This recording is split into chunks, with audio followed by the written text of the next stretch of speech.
Hey guys, welcome back. My name is Meng, and today I'm going to show you how I made my new desk for our new workstation.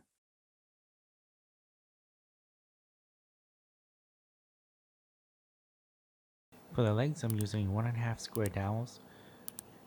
Here I'm marking a line square in center on the ends to set alignment for the dowel pins to hold the side supports.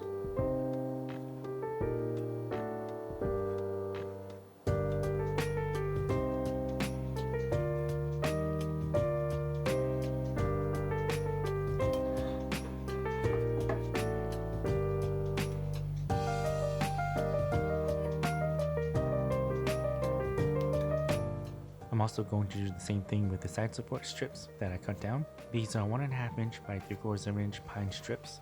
I marked center lines here as well. Again, this makes things easier to connect the supports to the legs.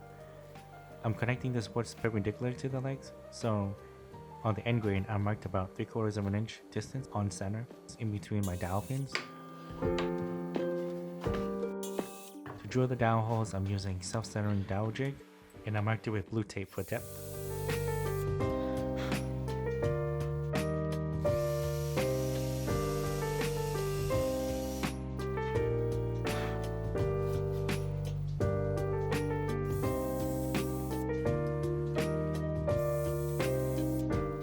I 3D printed dowel center pins to mark points on the legs. Then I used 4 bits to drill holes to glue up the dowel pins and supports together.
I had some spare 3/4 inch plywood that I cut into two for the tabletop. On the back panel, I drew up a grid to map out the screws to eventually evenly sandwich both pieces together with glue.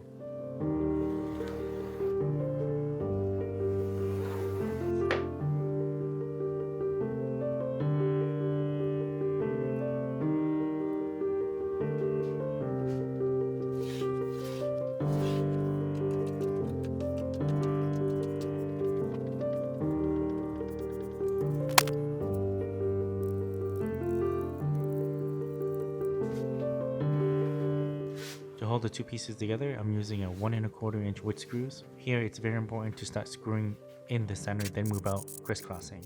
This ensures even pressure and no gaps throughout your tabletop. And only until I got to the edges, I made sure to double check for squeeze out. I glued the short supports first because they needed to be clamped, so once the glue set overnight, I was ready to glue up the long ones to the legs. Now once I finished prepping the long supports, I put the dowel pins on, glue, clamped, and assembled them together.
Now it looks like it's starting to take shape.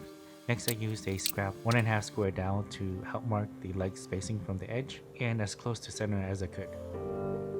Now this next step is not required, but I wanted to cut a pocket for each leg. I started to use the Dremel and I thought I could just work my way down then clean the edges with a chisel, but I found out I could just do it quicker and more efficient if I just drilled the center with a large Forstner bit, then that pocket Dremel the interior, double checking my depth. And the reason behind is that it gives the legs more structural support under pushing and flexing forces, just in case. Also, this was just to maintain my own sanity, because I didn't want this falling apart, especially if I put a lot of work into it.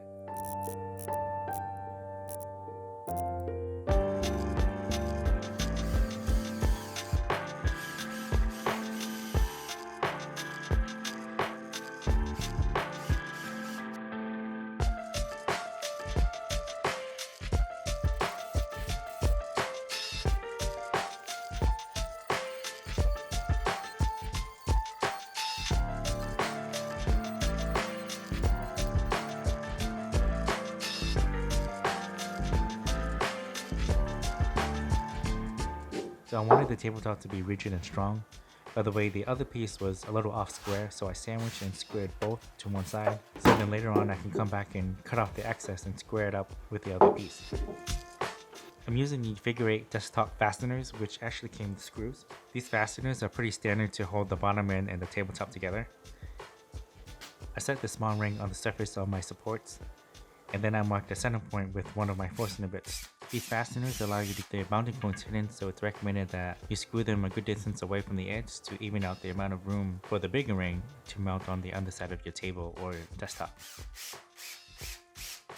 Once all my mounting points have been marked with the Forstner bit, I'll drill a pocket to almost exactly the height of the fastener thickness. Then once that's done, I'll pre-drill the holes to prep for the screws to give the screws breathing room so they don't crack under stress.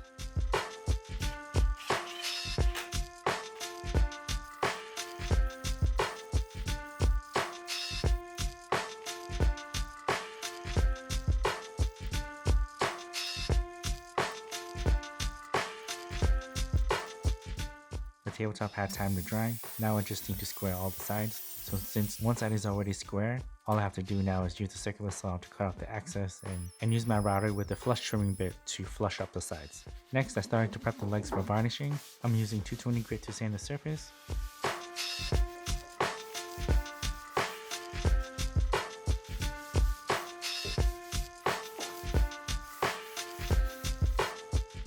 Then I put this aside, then started working on adding wood chips to give the tabletop a hard edge, because I didn't want the plywood layers to expose, and just in case the edge chip or gets dinged, the corners are protected.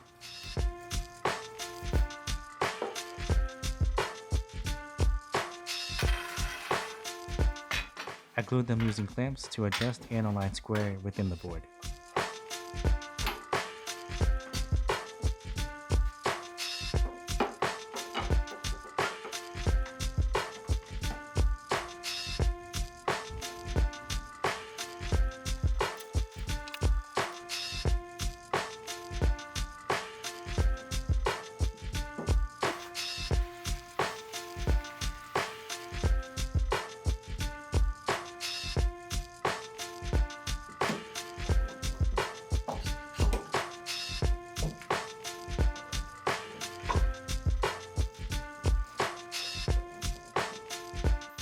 Then I left it to dry overnight, disassembled the clamps, and started the staining process.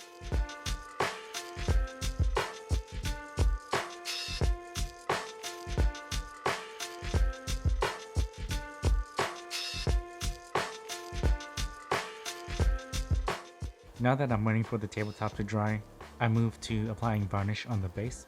If you haven't used this before, I'm using the tried and true varnish. I highly recommend it if you're looking for something simple and easy to apply and it's non-toxic, and you don't have to worry about getting this all over your hands. With just warm water and soap, it does the trick. At least for me, this one fits the bill and it really brings out the fibers in the wood. So since the tabletop has time to dry, now I can apply a finishing coat.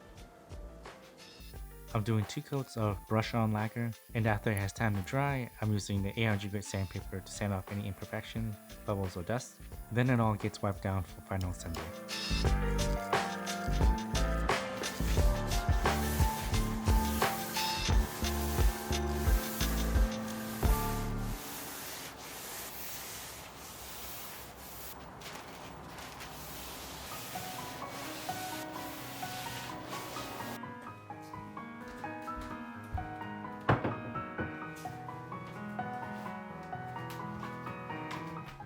carefully set the tabletop on the base, then from under I screwed the base to the tabletop from the figure 8 fasteners that remounted.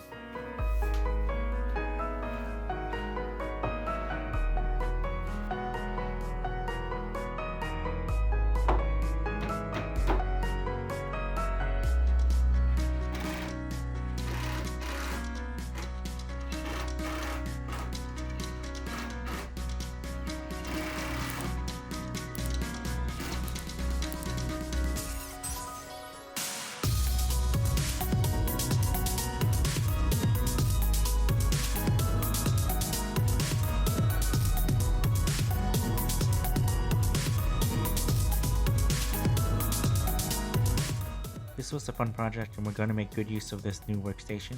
I hope you guys enjoyed this one. I also have some bonus images and I want to show you guys. Using the same technique, I made a shelf to hold our materials and accessories.